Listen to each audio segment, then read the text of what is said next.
Good morning. It's Wednesday here in Cypress, Texas.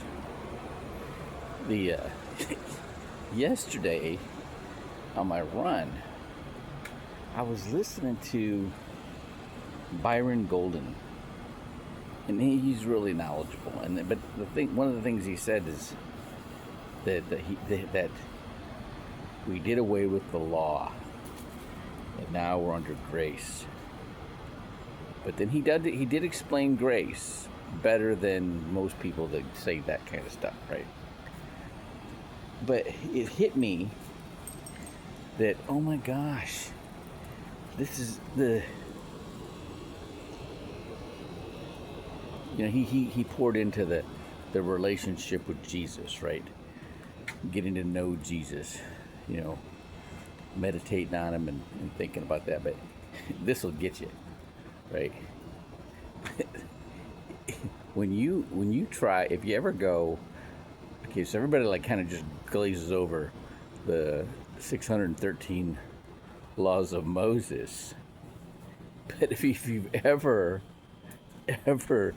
translated it to the Paleo Hebrew, go and look at all the letters. Aleph, Bet, Resh, and you translate, there's somebody, the bishop from my previous church, it's what he did. He had people on his team help him do it, right? Compile everything, right? But they did exactly that. They translated the 613 laws of Moses in Hebrew. Now, they don't go and spell out, because every symbol in Hebrew has like 4 to 6 meanings, right? And you gotta so it's like one letter says a whole bunch more, right? But when you do that, it's something totally different. I mean, what you're looking at in the letter has no relation to what it translates to in Hebrew. It's God He wants to lead us. He wants to open the door for us. He wants to carry us through the door. He wants to wash us. He wants to, it's all this. That's what you get when you translate those 613 laws to Hebrew. And that's the spiritual law, right? So being spiritual really means having a foundation of understanding of the true interpretation of the law in Scripture, and that's what Christ came to do. Okay, all the symbolism, all the parables were all integrating symbolism. Okay, so there's like 3 layers. There's the letter, that's the moral, right? That's the dead letter. Okay, you got to penetrate that. Then there's the symbolism. And a lot of people got the symbolism down. Byron Golden's got the symbolism down. A lot of people, a lot of people in the church I went to had the symbolism down.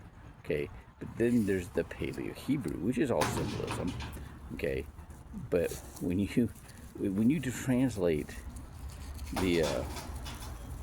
those 613 laws of Moses to Paleo Hebrew and look at it, it's all that lovey-dovey, God is caring for us. That's where you get that.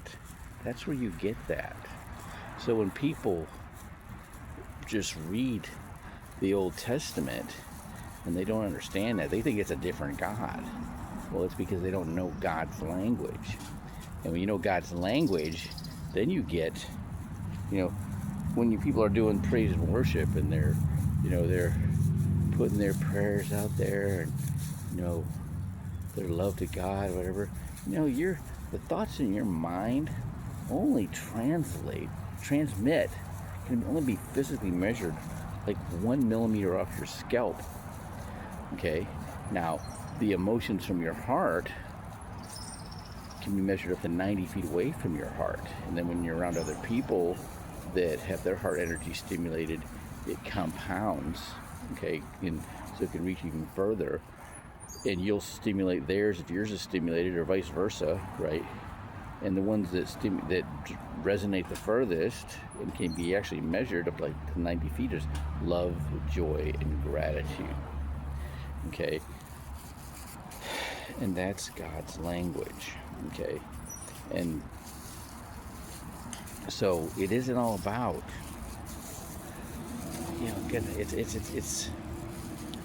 it's just continually seeking the Lord, right? And if you want to know, wow, that's God's language. You want to know God's language? Well, learn Paleo Hebrew, man. and